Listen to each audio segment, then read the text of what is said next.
बड़ी बेसब्री से हमारे दर्शकों को आज के एपिसोड का इंतजार होगा कि अवध ओझा औरंगजेब पर क्या बोलेगा।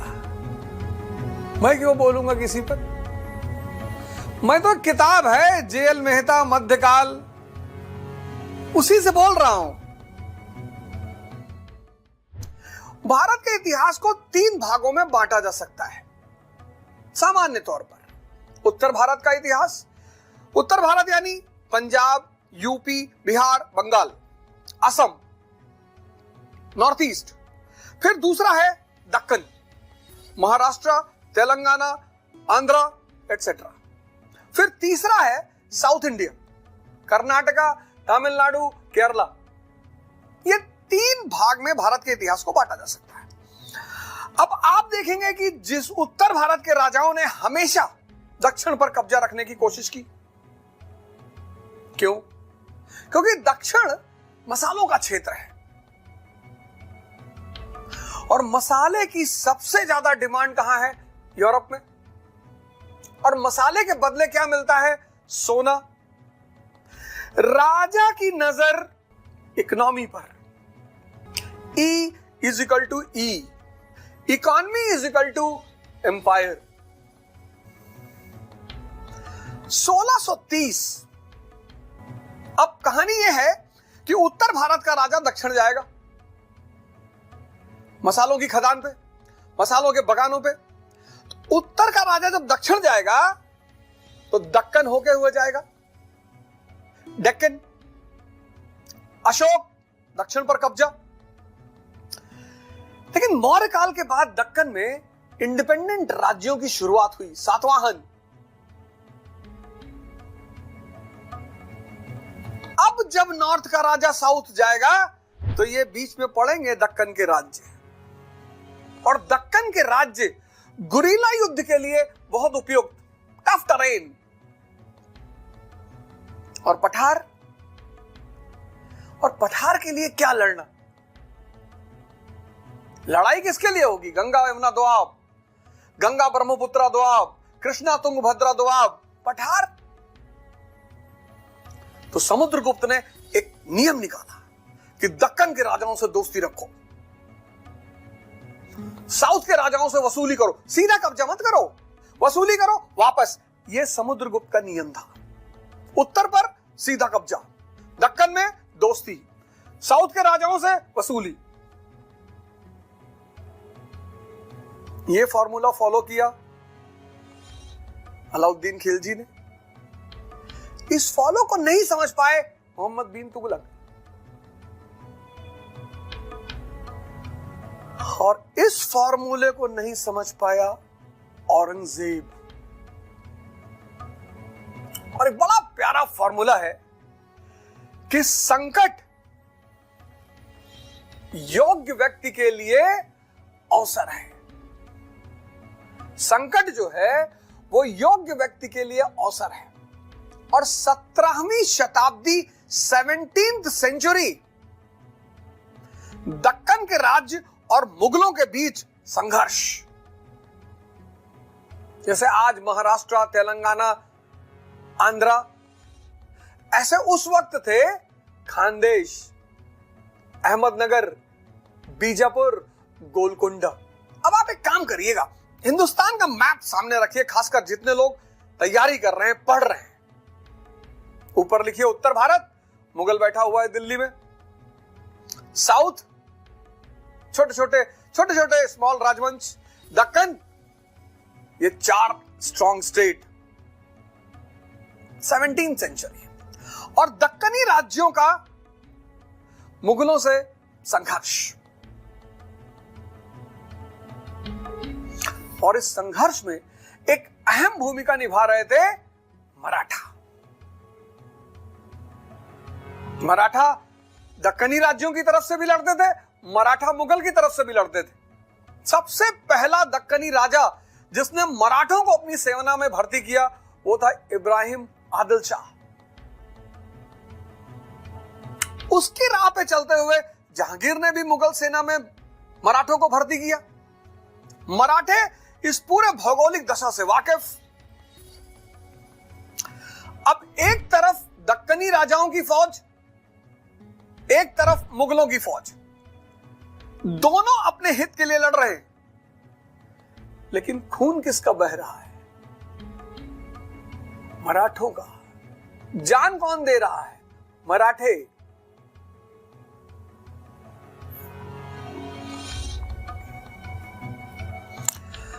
अब मुगल दक्कन की जो लड़ाई है अकबर के काल से शुरू हुई।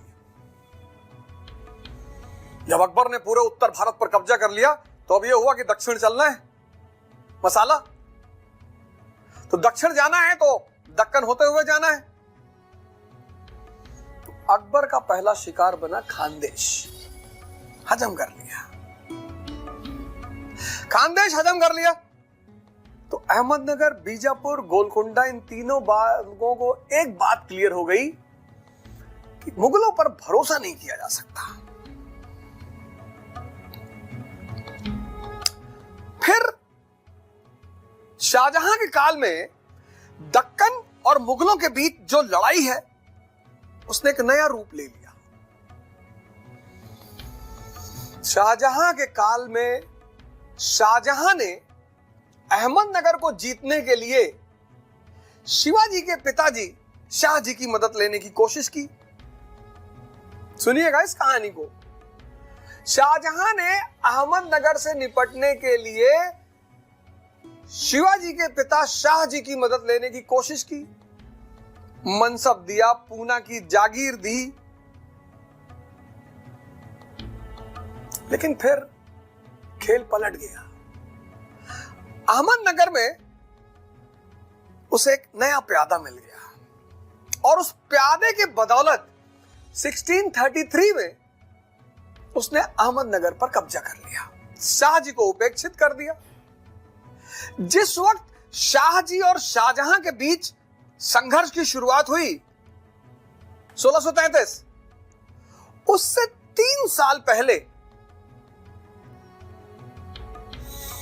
दक्कन में इतिहास के एक महानायक का जन्म, छत्रपति शिवाजी महाराज। 19 फरवरी 1630, 19 फरवरी 1630, महानायक। जो लड़ रहा है वो तो नायक ही है, महानायक, दक्कन के इतिहास का महानायक छत्रपति शिवाजी। कैसे कैसे महानायक? महानायक वो है जो अपनी समय और काल पर एक अच्छी नजर रखता है। महानायक वो है जिसके पास एक बहुत बड़ा विजन है। महानायक वो है जो जन कल्याण की बात सोचता है। महानायक वो है जो खुद में सबके लिए आदर्श है। कौन है महानायक? महानायक वो है जो अपने समय और काल को समझता है, देश और काल को समझता है। महानायक वो है जिसके पास एक बहुत बड़ा विजन है। महानायक वो है जो जन कल्याण की बातें सोचता है, और महानायक वो है जो दूसरों के लिए आदर्श बन जाता है। और ये सारे गुण छत्रपति शिवाजी में। अब दक्कन और मुगल संघर्ष चल रहा है, दोनों लड़ रहे हैं अपने हित के लिए। मर कौन रहा है? मराठा। अब ये सीन अपने दिमाग में बैठाइए कि दक्कनी राज्य एक तरफ, अहमदनगर, बीजापुर, गोलकोंडा, और 1633 के बाद सिर्फ बीजापुर और गोलकोंडा, और उधर मुगल, दोनों के बीच लड़ाई चल रही है। मर रहे मराठा। तो शिवाजी ने मराठों से कहा कि बाबूजी, लड़ते हम, मरते हम, और फायदा या तो मुगलों का या दक्कनी राज्यों का। मराठों ने कहा हां भैया। तो बोले जब लड़ हम रहे, मर हम रहे, तो हम अपना एक इंडिपेंडेंट अस्तित्व बनाएंगे, मराठा स्वराज। अपने देश और काल को समझे शिवाजी। एक सपना दिए, विजन, मराठा स्वराज। अब सपना तो बहुत लोग बनाते हैं, लेकिन सपने पे काम करना यह महानायक का काम है।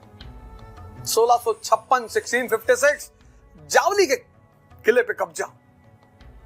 दक्कन में नाम होना शुरू हुआ कि अरे वाह भाई, बीजापुर को लगा कि यार ये तो एक कॉम्पिटिटर उभर रहा है।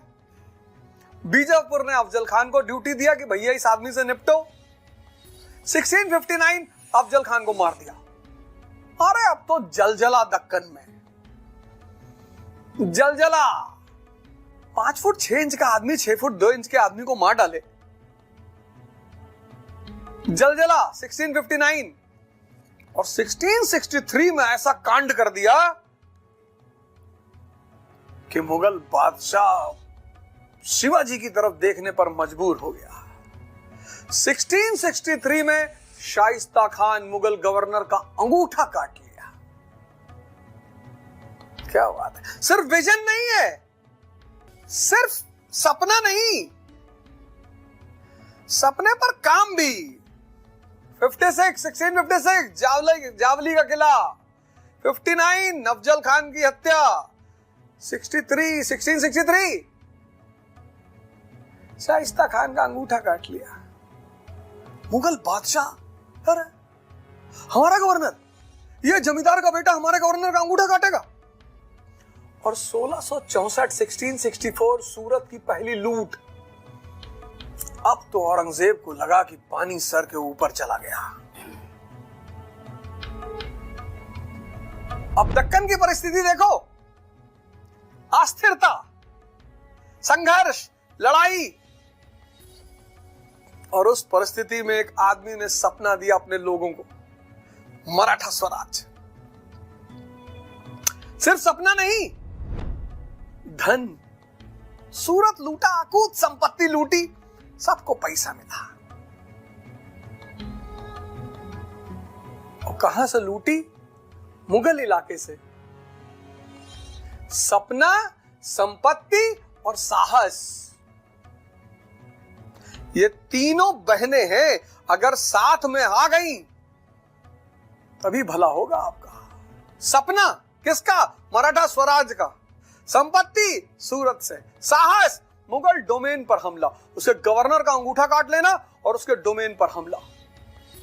अब औरंगजेब को लगा कि नहीं नहीं नहीं नहीं नहीं ना, अब तो सजा देना ही है। औरंगजेब ने जय सिंह को तलब किया। जय सिंह को जिम्मेदारी दी कि मुझे शिवाजी चाहिए किसी भी कीमत पर, आप नहीं बर्दाश्त कर सकते, मेरे घर में, मेरी टेरिटरी में घुस गए। जय सिंह गए दल बल लश्कर के साथ, घेर लिया शिवाजी को और 1665 पुरंदर की संधि। शिवाजी को अपने किले सौंपने पड़े, मुगल मनसबदारी लेनी पड़ी। और फिर जय सिंह ने कहा शिवाजी से कि आप चलिए आगरा, मैं कुछ अच्छा समझौता कराता हूं। और 1666 में शिवाजी पहुंचे आगरा।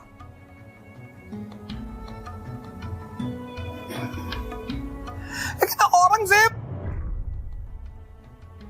औरंगजेब आदमी कैसा भी हो, शासक का एक्यूमेन नहीं है। वो जो राजा का एक्यूमेन है ना, राजा का, वो नहीं है, ही नहीं। यही फर्क है अकबर और औरंगजेब में। अगर अकबर इस समय रहा होता और शिवाजी आगरा आए होते, अरे बाप रे बाप,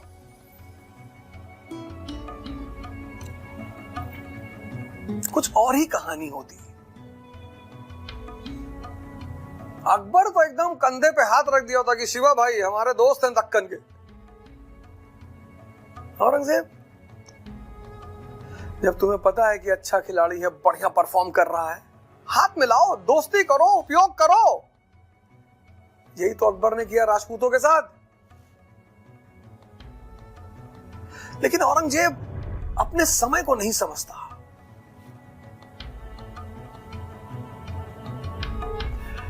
यह आदमी अपने समय को नहीं समझता, देश और काल से अनभिज्ञ है यह आदमी। और ये समझिए, आप हिंदू बनकर मुसलमान बनकर सामने मत बैठिए, हाथ जोड़ रहा हूं आपसे। ये दो चित्र हमने इसीलिए लगाए, ये आदमी एक सामान्य घर में पैदा हुआ, एक जमींदार का बेटा, इसकी समझ की क्षमता बहुत हाई है, देश और काल को समझ रहा है, परिस्थिति को समझ रहा है, भावना समझ रहा है।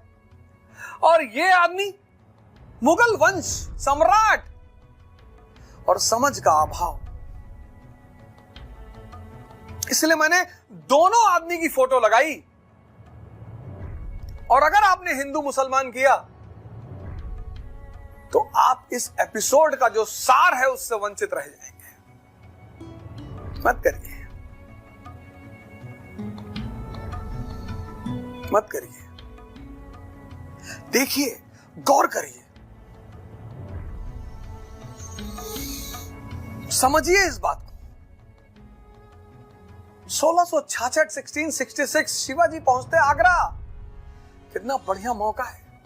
जिस आदमी ने 1656 से 1664 तक परफॉर्म किया हो, हर आईपीएल में शतक मारा हो, उस आदमी के साथ आप बदतमीजी कर रहे हो।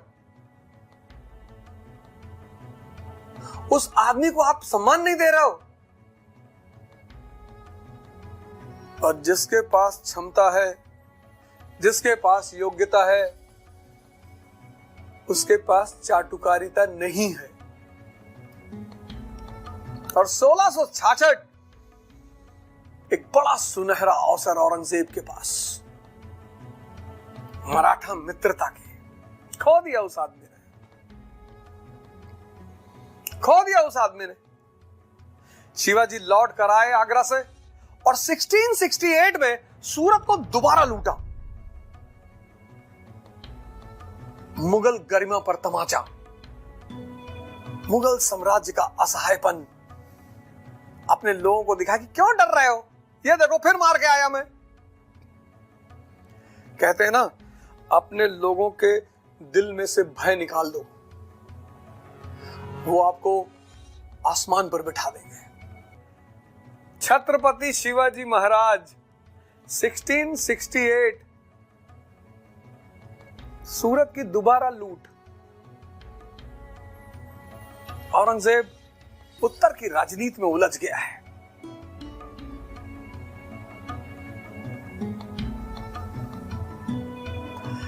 दक्कनी के राज्य बीजापुर और गोलकुंडा समझ रहे हैं कि नहीं दोस्त, यही मराठा भाई हमारा, यही हमारा ढाल बनेगा, इसको फंड करते रहो।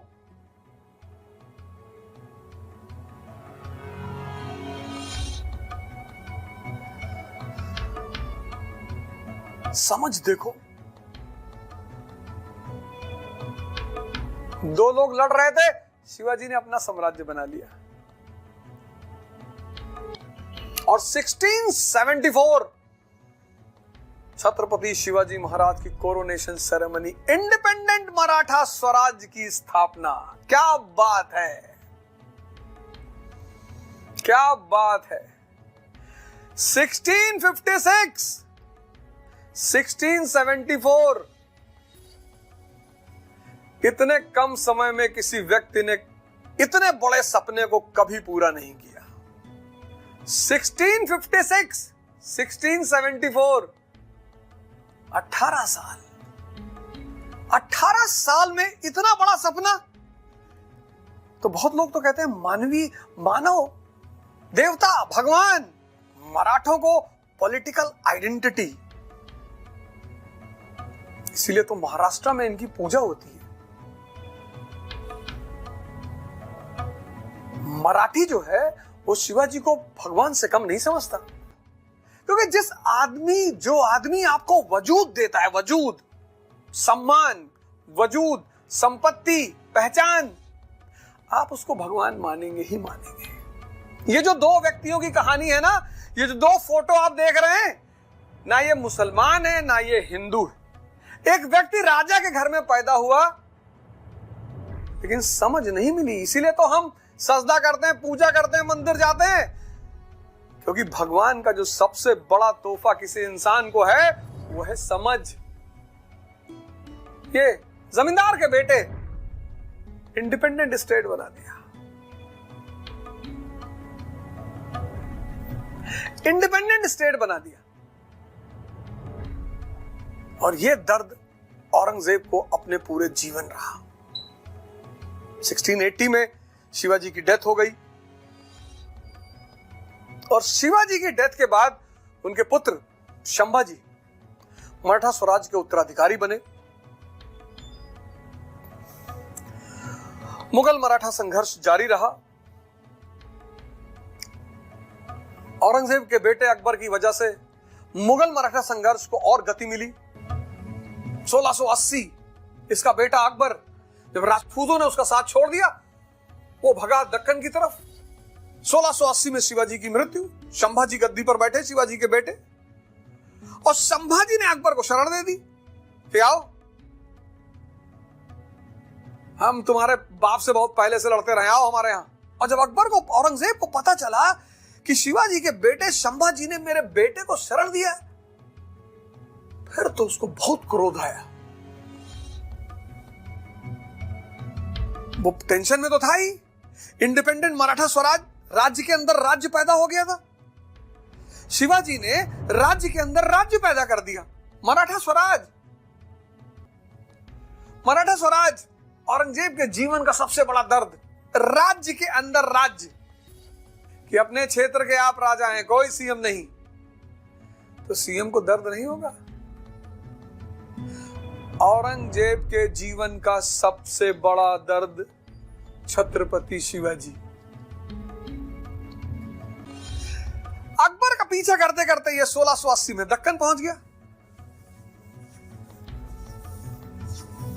और वहां इसको पता चला कि मराठों की ढाल कौन है, ये बीजापुर गोलकुंडा। इसने कहा पहले इन्हीं को मिटा डालो।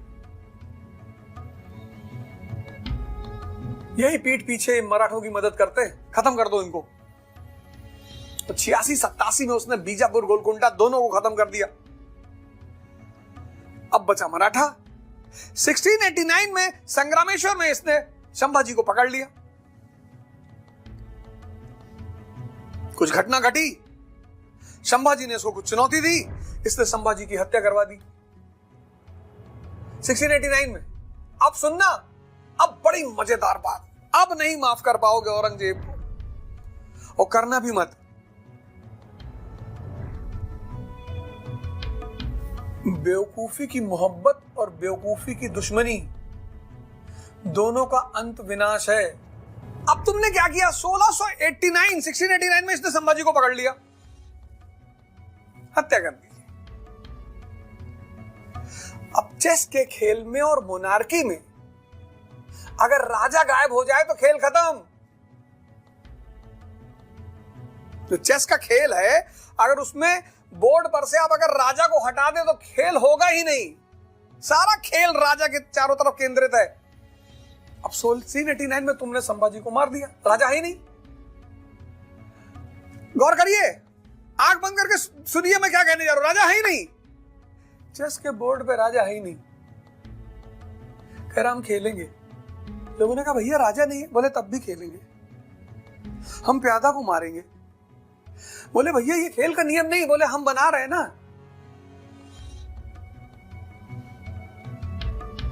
अरे तुम शिवाजी के परिवार से किसी को लेते और उसका राज्याभिषेक कर देते, मराठा स्वराज को मान्यता दे देते, तुम्हारा सारा कष्ट ही खत्म हो जाता जो अंग्रेजों ने किया। तुम जानते हो वो टफ टेरेन है, वहां तुम नहीं लड़ सकते हो, कोई नहीं जीता आज तक। फिर भी और 1689 से 1705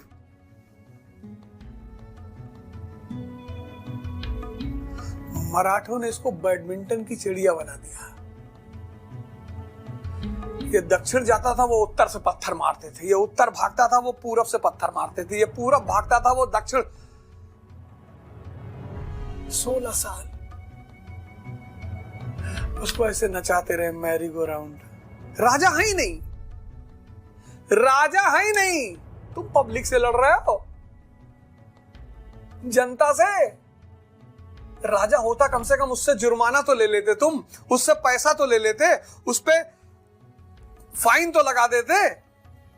तुम्हारा लोटा बिक रहा है, थरिया बिक रहा है, गिलास बिक रहा है, चम्मच बिक रहा है, तुमको हो तुम बस कि अरे हमारी औरंगजेब की बेइज्जती। कद बढ़ाओ, कद, अहंकार मत बढ़ाओ। सीखो औरंगजेब से। इतनी बड़ी गलती, जनता से लड़ रहा है। फिर लोग समझ गए कि अरे भैया, इसके बहुत सारे सरदारों ने अंदर ही अंदर मराठाओं से हाथ मिला लिया कि जाओ। बदनाम होने के साथ साथ इसके अंदर समय की समझ नहीं है। P is equal to P. Policy depends upon priority. Interest की लड़ाई को इसने आइडेंटिटी की लड़ाई बना दिया। ये इसका गुनाह है, जिसका खामियाजा भुगतना पड़ा इसके बाद के शासकों को। इसका सबसे बड़ा गुनाह इंटरेस्ट की लड़ाई जो शाहजहां के काल से शुरू हुई, इसने आइडेंटिटी की लड़ाई बना दिया। और वो इतनी गहरी हो गई कि जाट राज्य की स्थापना हो गई, मराठा राज्य और मजबूत हो गया, सिख राज्य की स्थापना हो गई। धार्मिक उन्माद को बढ़ा दिया इसने। धार्मिक उन्माद को, उद्देश्य कुछ भी रहा हो, ठीक है, तुम तो राजा हो, तुम तो सोच सकते हो कि इस मुद्दे पे मुझे बदनाम किया जा सकता है। लेकिन तुमको लगा कि मौका अच्छा मिल गया, तुम घिरे हुए 4 लोगों से, वो कह रहे सरकार इस्लामिक इतिहास के नायक बन जाएंगे आप। इस्लामिक इतिहास के नायक बनने के चक्कर में आपका वंश चला गया। वो आर्थिक संकट और विद्रोह जिसकी नींव रखी शाहजहां ने, मुगल साम्राज्य में छेद किसने किया? शाहजहां ने। उस छेद को गड्ढा बना दिया किसने? औरंगजेब ने। और उस गड्ढे को झील में परिवर्तित कर दिया बहादुर शाह वन ने। और उसी झील में मुगल साम्राज्य समा गया। यही है शिक्षा का उद्देश्य, समझ का विकास करना।